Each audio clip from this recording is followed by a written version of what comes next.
Good morning, students. Class 7 Social Studies. Today we'll start with the history chapter first, that is the medieval world. The period that lies between the ancient and the modern periods of history is known as the Middle or Medieval period. In India, the medieval period stretched from the beginning of 8th to the end of 18th century. That is for nearly 1100 years. यानी history में अगर हम बात करें ancient और modern period के बीच के duration को, that is termed as the medieval period. It is the beginning of 8th century and end of 18th century. So almost ये टाइम पीरियड है 1100 ईयर्स का. 8th century is generally taken as beginning. इसको शुरुआत इसलिए माना जाता है because society, economy, polity, religion and culture underwent many changes during the century. इसे शुरुआत मानने का कारण है कि जो सोसाइटी थी, या हम कह सकते हैं जो social level, economic level, political level, regional और कल्चरल लेवल पे जो चेंजेस हुए वो इसी सेंचुरी से शुरू होने लगे. 18th सेंचुरी को हम कह सकते हैं end of this medieval period and beginning of the modern period. Medieval period को 2 फेजेस में डिवाइड किया है, naming early medieval period and let medieval period.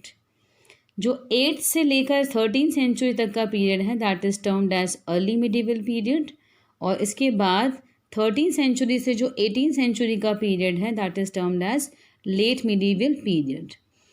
Early medieval period में जो डायनेस्टीज थी, यानी जो किंग्स ने रूल किया, जिनकी फैमिलीज ने, they are the Pallavas, Pratiharas, Rashtrakutas, Cholas and the Rajputs. ये कुछ पावरफुल डायनेस्टीज हैं जिन्होंने इस पीरियड में रूल किया था.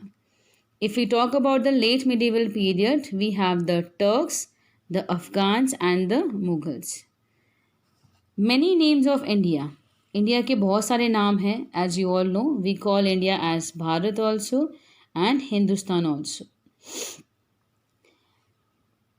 एंशियंट हिस्ट्री में अगर हम बात करें द अर्लीस्ट हिस्ट्री, उस समय भारत जो था, जैसे इंडिया के 2 नाम थे, Bharatvarsh and Jambudvipa, that is Jambudvipa. Okay, now these 2 names are the ancient times name which our country was given. India was also known as the land of people who lived along the river Sindhu. यानी Sindhu river के पास रहने वाले लोगों को term दिया जाता था as Indians. That means India was known as the land of people who lived along the river Sindhu. जो ये संस्कृत वर्ड है सिंधु, ये प्रोनाउंस किया जाता है पर्शियन लैंग्वेज में, यानी ओल्ड पर्शियन लैंग्वेज में अगर इसे प्रोनाउंस करें, it is pronounced as Hindu. And Hindu in French became Inde, pronounced ande. This word came to English as India. अगर हम बात करें हिंदुस्तान के बारे में जानने की, तो आज के टाइम से कंपैरिजन करें अगर मिडीवल टाइम का, तो इसके टर्म में बहुत डिफरेंस हैं. यानी इसको अगर हम डिफ़ाइन करें तो according to the medieval scholars, यानी जो उस समय के स्कॉलर्स थे, उनके according Hindustan comprise territory that were a part of Delhi sultanate. यानी जो टेरिटरीज दिल्ली सल्तनत की बाउंड्री में, यानी इंक्लोज थी, विद इन उसकी बाउंड्रीज में जो टेरिटरीज थी, उनको नाम दिया गया था हिंदुस्तान. एक और एग्जाम्पल है, Babur the founder of Mughal emperor use the term Hindustan to describe the geography and natural vegetation of the subcontinent. यानी यहाँ की जो जोग्राफी और नेचुरल वेजिटेशन है उसको डिस्क्राइब करने के लिए बाबर, जो एक मुगल एम्परर थे, उन्होंने ये टर्म हिंदुस्तान यूज़ किया था. जब ब्रिटिशर्स इंडिया में रूल कर रहे थे उस समय उन्होंने इसका जो सिनोनिम है इंडिया, उसे यूज़ किया था. Major historical developments. Now to know more about this particular time, we'll see the developments which took place in this particular time period. यानी इस medieval period में जो भी historical developments हुए, we'll read about them. The coming of the Muslims led to the growth of a mixed culture. जब Muslims India में आए तो एक तरह का मिक्स कल्चर, यानी उसकी ग्रोथ होने लगी, बिकॉज हिंदूज ऑलरेडी यहाँ थे, उसके साथ जो मुस्लिम कल्चर था वो भी इंडिया में आने लगा. There was interaction between north and south India. North और साउथ के बीच इंट्रैक्शन होने लगे and between the Hindus and the Muslims also. The cultural exchanges led to the growth of a culture that was above religion and caste differences. It was an Indian culture. अगर हम जो culture exchange की बात करें कि हिंदू और मुस्लिम ने अपने कल्चर को जो एक्सचेंज किया था उससे एक नए कल्चर की ग्रोथ हुई थी. इसमें रिलीजन और कास्ट के लिए कोई जगह नहीं थी, इसलिए इसे नाम दिया गया इंडियन कल्चर. जो मुस्लिम डायनेस्टी थी, स्पेशली जो मुगल्स थे, उन्होंने कंट्री को प्रोवाइड की एक स्टेबिलिटी यानी पॉलिटिकल स्टेबिलिटी. क्योंकि जब बहुत लॉन्ग टाइम के लिए एक पर्टिकुलर डायनेस्टी या पर्टिकुलर रूलर किसी कंट्री को रूल करता है तो देयर इज़ डेफिनेट दैट कि वहाँ पे कुछ डेवलपमेंट्स होंगे and that will be positive developments. This led to an increase in trade and rapid growth of towns and cities. इससे ट्रेड में इंक्रीमेंट हुआ यानी इंक्रीज होने लगे और इसकी वजह से टाउन्स और सिटीज़ का डेवलपमेंट होता रहा. क्योंकि जैसे जैसे हमारी नीड यानी उनकी नीड बढ़ती रही. आज के टाइम में भी यही है कि जैसे जैसे हमारी नीड्स बढ़ रही हैं थिंग्स आर ग्रोइंग अप. तो similar way it happened that due to the increase in trade the rapid growth of towns and cities took place. Trade led to a great interaction between people from different parts of the world. Trade की वजह से different parts of world में जो लोगों का interaction होने लगा that was a great remarkable development. India borrowed many things from the cultures of other countries. India ने बहुत सारी चीज़ें बोरो की अदर कंट्रीज़ के कल्चर से. During the medieval period Islam spread in India. इसी दौरान इस्लाम ज़्यादा स्प्रेड हुआ इंडिया में. Bhakti and Sufi movement spread the message of devotion to God and kindness toward all human beings. Bhakti और सूफी movements भी दो ऐसे मूवमेंट्स हैं जो हमें बताते हैं कि हमें हमेशा भगवान की भक्ति में लीन रहना चाहिए क्योंकि अल्टीमेटली वो भगवान ही है जो हमारी सभी प्रॉब्लम्स को सॉल्व करेगा.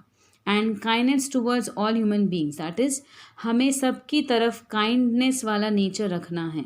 डजेंट मैटर वो किस कास्ट का है, किस रिलीजन का है, जेंडर, इन बातों से कोई फ़र्क नहीं पड़ना चाहिए. We should be kindful to all the human beings who are living on this earth. Now talking about the sources, यानी हमें जो हमारा ये मिडीवल पीरियड है इसमें क्या होता था, कैसे हुआ, इसके बारे में जो जानकारियाँ चाहिए they are termed as sources. Like the ancient period, information on medieval period is derived from archaeological and literary sources. Archaeological का मतलब हम कहेंगे जो आर्कियोलॉजिस्ट होते हैं जो हिस्ट्री के बारे में स्टडी करते हैं वो फिज़िकली वहाँ जाके वहाँ पे कुछ ऐसी चीज़ों को सर्च करते हैं, फाइंड आउट करते हैं जिनसे उस पर्टिकुलर पीरियड के बारे में नॉलेज हो जाए. लिटरेरी सोर्सेज है जो चीज़ें लिखी हुई मिल जाएं.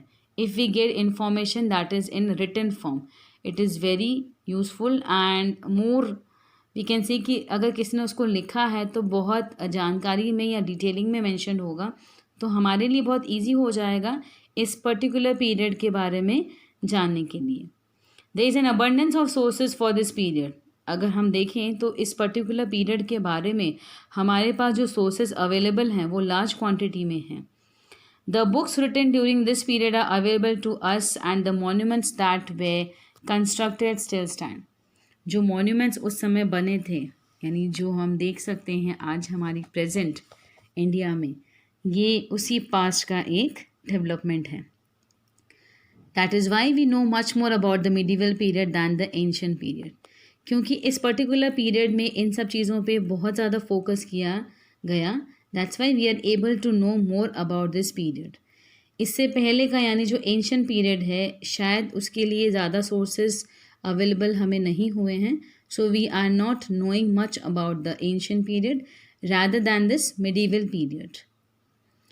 आर्कियोलॉजिकल सोर्सेज इसमें इंक्लूड होते हैं temples, palaces, mosque, forts, tombs, coins, inscriptions, utensils, tools, weapons, ornaments and paintings. यानी जो चीज़ मटेरियलिस्टिक वे में यानी फॉर्म में प्रेजेंट हैं, they are termed as archaeological. जैसे टेम्पल्स, पैलेसेस की किसने कैसी बनाई, उनकी जो आर्किटेक्चर्स हैं वो कैसे हैं, उनमें पेंटिंग्स या इंस्क्रिप्शंस हम कहते हैं when you are carving a kind of writing on any hard material. यानी अगर टेम्पल की वॉल्स में जब उस समय लिखा जाता था कुछ, या फिर कोई और मेटल में लिखा जाता था, थोड़ा सा इम्प्रेशन करके यानी उसको डीप इम्प्रेस करके, they are termed as inscriptions. They give us an idea of the political, social and economic history of the time. यानी ये हमें उस टाइम की पॉलिटिकल, सोशल और इकोनॉमिक हिस्ट्री के बारे में जानकारी देते हैं। Many rulers particularly in South India encourage temple building. South में ज़्यादा जो एंकरेजमेंट था that was on the temple building. Temples एक रिच सोर्स है हमारे रिलीजन और कल्चरल हिस्ट्री का। पेंटिंग्स भी एक वैल्यूबल रिसोर्सेज हैं, sorry I mean to say valuable source हैं। Obviously they are kind of resources because उनसे हमें जानकारी मिलती है कि उस समय के कस्टम्स कैसे थे, उस समय के लोगों की फूड हैबिट्स, उनके ड्रेसेस, उनकी jewellery. These all informations we get mainly from the paintings. Coins भी एक बहुत इम्पॉर्टेंट है, you can say the source for study of the medieval period, क्योंकि इनमें जो डेट्स मेंशन होती थी उससे हमें पता चलता है कि पर्टिकुलर कोई पॉलिटिकल इवेंट हुआ तो वो कब हुआ। A book on coins titled Jaya परीक्षा एन एग्जामिनेशन ऑफ कॉइन्स, ये एक बुक लिखी गई थी कॉइन्स के ऊपर, यानी एग्जामिनेशन ऑफ कॉइन्स के ऊपर। ये लिखी गई थी ड्यूरिंग द पीरियड जब अलाउद्दीन खिलजी रूल कर रहे थे। It list the coins minted during the reign of the sultan. इसमें वो सारे कॉइन्स की डिटेल मेंशन है कि कब कौन सा कॉइन बना था। Inscriptions from South India record proclamation by kings and gifts to temples and learned man.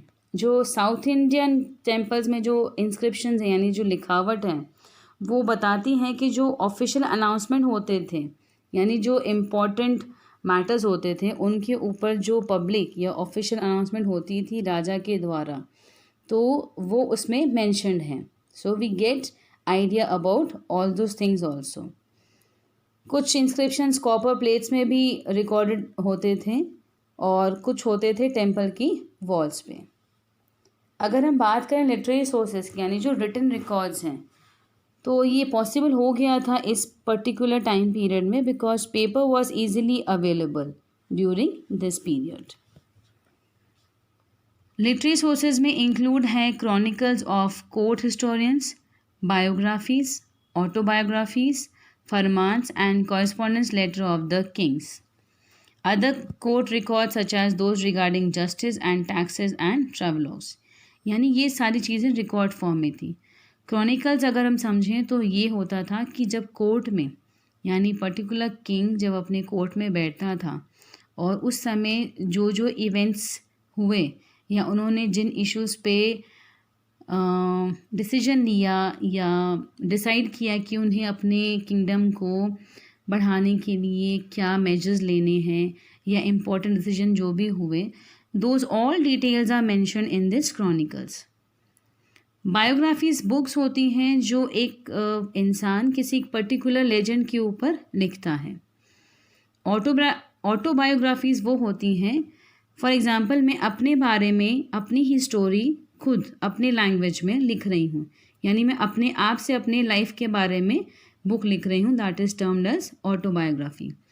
फरमान्स होते हैं, जैसे फरमान होता था कि कोई ऑर्डर पास होता था या किंग द्वारा कोई फरमान दिया था कि ये ऐसा होना चाहिए, ऐसा फॉलोअप होना चाहिए, या उससे रिलेटेड जो लेटर्स होते थे किंग्स के यानी जो एक्सचेंज होते थे may be between two Kings. तो ये सारे रिकॉर्ड्स इन लिटरेरी वे में हमारे सामने प्रेजेंट हैं जिनसे हमने इस मिडिवल पीरियड को और अच्छे से समझने की कोशिश की है। And if you talk about the travelogues होते हैं, जैसे बहुत सारे फॉरेन ट्रैवलर्स हमारे इंडिया में आए थे, तो उन्होंने यहाँ से जाने के बाद यहाँ के बारे में या यहाँ पे वो किन लोगों से मिले, उनसे कैसे इम्प्रेस हुए, या यहाँ की कौन सी चीज़ ने उनको बहुत ज़्यादा इंस्पायर किया, तो ये सारी डिटेल्स वो अपनी बुक्स में लिखते थे, जिन्हें नाम दिया गया travellers. Now let's read about the chronicles. A chronicle is a record of the rule of the king and life at the court. Basically ये राइटिंग्स थी पर्शियन और टर्किश लैंग्वेज में. Now let's look at the examples. Rajatarangini by Kalhana is a history of the kings of Kashmir. यानी राजतरंगिनी एक जो chronicle है written by Kalhana contains the history of kings of Kashmir. Second one is Tarikh i Firoz Shahi by Ziauddin Barani, history of the sultans of Delhi till the reign of Firoz Shah Tughlaq. यानी जहाँ फिरोज शाह तुगलक ने rule किया था वहाँ तक की डिटेल्स ऑफ कोर्ट यहाँ मैंशनड है इस क्रॉनिकल में. Tarikh i Ferishta by Ferishta, it contains Delhi sultans from the time of the Turks till the 17th century. यानी इसमें जो रिकॉर्डेड हिस्ट्री है that is from the time of Turks till the 17th century, जहाँ से टर्क्स ने शुरू किया and it ended up to 17th century, वहाँ तक के रिकॉर्ड इस क्रॉनिकल में मैंशनड है. Khazainul Futuh and Tughlaqnama by Amir Khusro deal with the reign of Khaljis and Tughlaqs.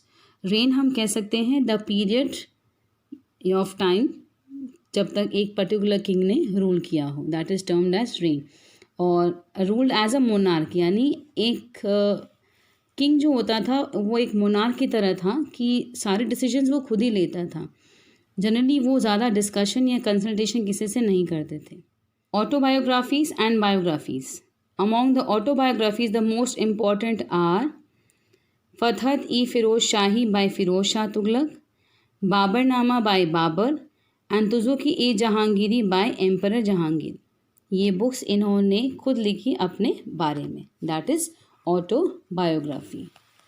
कुछ बायोग्राफीज़ हैं उस पर्टिकुलर पीरियड की, जो for example you can say Prithviraj Raso by Chand Bardai describes the life and adventures of Chauhan ruler Prithviraj Chauhan. Chand Bardai नाम के इंसान ने जो ये पृथ्वीराज रासो नाम की बायोग्राफी लिखी, इसमें इन्होंने जो चौहान रूलर हैं दैट इज़ पृथ्वीराज चौहान के एडवेंचरस लाइफ के बारे में लिखा है. Humayunnama by Gulbadan Begum gives a lot of information about the reign of Mughal emperor Humayun. Akbarnama by Abul Fazl describes the events of emperor Akbar reign. So ये हैं कुछ examples of biographies. Now let's see about the travelogues. Many foreign travelers visited India during the medieval period. जैसे मैंने आपको बताया बहुत सारे foreign travellers आए थे इंडिया में, और ट्रैवलॉग्स में यानी जो बुक्स उन्होंने लिखी वो इन्फॉर्मेशन देती हैं हमें यहाँ की बहुत सारी प्लेसेस के बारे में जो उन्होंने विज़िट की और उन लोगों से जिनसे वो मिले उनके बारे में. कुछ इसमें इम्पॉर्टेंट विजिटर्स थे जैसे Al Biruni who came from central Asia, Ibn Battuta who wrote the Rihla travels which gave a lot of information about the geography of India. Ibn Battuta ने जो बुक लिखी थी that gives us information about the geography of India, यानी उन्होंने यहाँ की geographical features को बहुत डिटेल में स्टडी किया और उसे मेंशन किया. Abdul Razzaq who was sent by the ruler of Persia to kingdom of Vijayanagar, यानी रूलर ऑफ पर्शिया ने विजयनगर किंगडम में अब्दुल रज़ाक को भेजा था. तो ये कुछ ट्रैवलर्स के नाम है. We have more travellers naming. Travellers also came from Europe. Europe से बहुत से ट्रैवलर्स आए थे. For example Marco Polo, Niccolo Conti and Niccolao Manucci came from Italy. Duarte Barbosa and Domingo Paes from Portugal. Ralph Fitch, William Hawkins and sir Thomas Roe from England and Bernier and Tavernier from France. Their writings and letters, यानी इन travellers ने जो भी लिखा उनकी writings और उनके जो लेटर्स हैं वो हमारे लिए एक बहुत वैल्यूबल सोर्स हैं, क्योंकि इससे हम अपनी जो हिस्ट्री है मिडिवल पीरियड की उसे रिकन्स्ट्रक्ट करके समझ सकते हैं, उसको ईजिली स्टडी कर सकते हैं. सो यू कैन सी कि ये बहुत ज़्यादा इम्पॉर्टेंट है हमारे लिए जो ट्रैवलॉग्स इन ट्रैवलर्स ने लिखी. So here is the chapter ended. We will move on to our book work and question answer. Have a look at the book work of page number 8, that is take the correct answers. We have 5 questions for here. These are the answer mentioned. Next we have question number B as match the following. I have marked the answers. You need to study them thoroughly. Now moving on to our 4 questions. The first question of section C we have, which century marked the beginning of the medieval period and why? Move on to page number 5. You can have a look at the answer I have marked here. C1. The 8th century is generally taken as the beginning because society, economy, polity, religion, and culture underwent many changes during this century. Here your first answer ends up, that is answer C1. Moving on to our second question, that is, what do you understand by the Indian culture that emerged in medieval India? The answer is on page number 6. You can have a look. Now carefully have a look at the answer and I'll explain you what you have to write and in which way you have to write. आप answer को start करेंगे यहाँ से. The cultural exchanges, जो यहाँ arrow मैंने mark किया है उसमें आप लिखेंगे between the Hindus and the Muslims. यानी इस आंसर में यहाँ से आप स्टार्ट कर रहे हैं द कल्चरल एक्सचेंजेस. एक्सचेंजेस के बाद आपको ये लाइन लिखनी है between the Hindus and the Muslims led to the growth of a culture that was above regional and caste differences. It was an Indian culture. ये है आपका C सेकेंड का answer. I will mention here. I hope you got कि यहाँ ये जो arrow मैंने बनाया है इसमें आपको ये लाइन यहाँ से यहाँ तक मेंशन करनी है and then you will continue from this and end up your answer here. So this was your second answer. Now moving on to our third question, that is, why are coins and inscription important for the study of medieval period? Now you will start your answer from the question itself. आप यहाँ से शुरू करेंगे जैसे मैंने यहाँ mark किया है. Coins and inscriptions are important for the study of medieval period because, अब आप वर्ड करेंगे यूज़ बिकॉज. बिकॉज के आप बाद आप यहाँ से स्टार्ट करेंगे page number 6. Have a look. They give us an idea of the political, social and economic history of the time. ये आपका आंसर थर्ड है. Have a look thoroughly. They give us idea से लेकर time तक आपका answer है C3. जैसे मैंने आपको बताया कि इस क्वेश्चन में थर्ड जो क्वेश्चन है आप इस पीरियड के बाद लिखेंगे बिकॉज. ओके, और उसे कंटिन्यू करेंगे. Question number 4. Who wrote Prithviraj Raso, what does it tells us about? बहुत सिंपल सा आंसर है. Page number 7. Look at this side. जो हमारा फर्स्ट एग्जाम्पल था बायोग्राफी का, Prithviraj Raso by Chand Bardai describes the life and adventures of the Chauhan ruler. Prithviraj Chauhan. ये है हमारा C4 का answer. Moving on to our section D, that is the long answer type questions. First one, what did Hindustan stand for in medieval times? यानी medieval times में जो Hindustan term था उसका description किस वे में दिया गया है. हमारे फर्स्ट पेज में इसका आंसर है. That is on page number 5. You can have a look. आप यहाँ से स्टार्ट करेंगे. Hindustan comprised territories that were a part of the Delhi सल्तनत, फुल स्टॉप. उसके बाद आप यहाँ से स्टार्ट करेंगे. Babur, the founder of the Mughal empire, use the term Hindustan to describe the geography and natural vegetation of the subcontinent. This is your D first answer. I hope it's clear. From here to here and then from here to here. Okay, so this way you have to write your first answer of section D. Moving on to a second question, that is, what were the major historical developments during the medieval period? D section का second answer है page number 7 के sum up. यानी sum up का जो third point है, you can see I have marked answer D2. ये complete होगा आपका answer. That means this complete statement you have to write as answer 2nd of section D. Moving on to our third question of section D, asking list some important chronicles available for the study of the medieval period. जो chronicles के examples हैं हमें उसके list को mention करना है. That is, we have it on page number 7. You can see जो first Chronicle है आप इसे पूरा लिखेंगे, यानी यहाँ से यहाँ तक. सेकंड को आप सिर्फ यहाँ से यहीं तक लिखेंगे. थर्ड आप यहाँ से यहाँ तक मेंशन करेंगे. और फोर्थ को आपको पूरा कंप्लीट मेंशन करना है. यानी जो फर्स्ट और सेकंड है उसे आप कंप्लीट मेंशन करेंगे. जो सेकंड और थर्ड हैं, जो फर्स्ट और फोर्थ हैं उसे आप पूरा मेंशन करेंगे. और जो सेकंड और थर्ड नंबर है उसे आप सिर्फ इतना ही मेंशन करेंगे जितना मैंने मार्क किया है. आप इसको 4 पॉइंट्स में ही मेंशन करेंगे. This is your answer third of section D. I hope it's clear कि आपको फर्स्ट और फोर्थ पूरा लिखना है.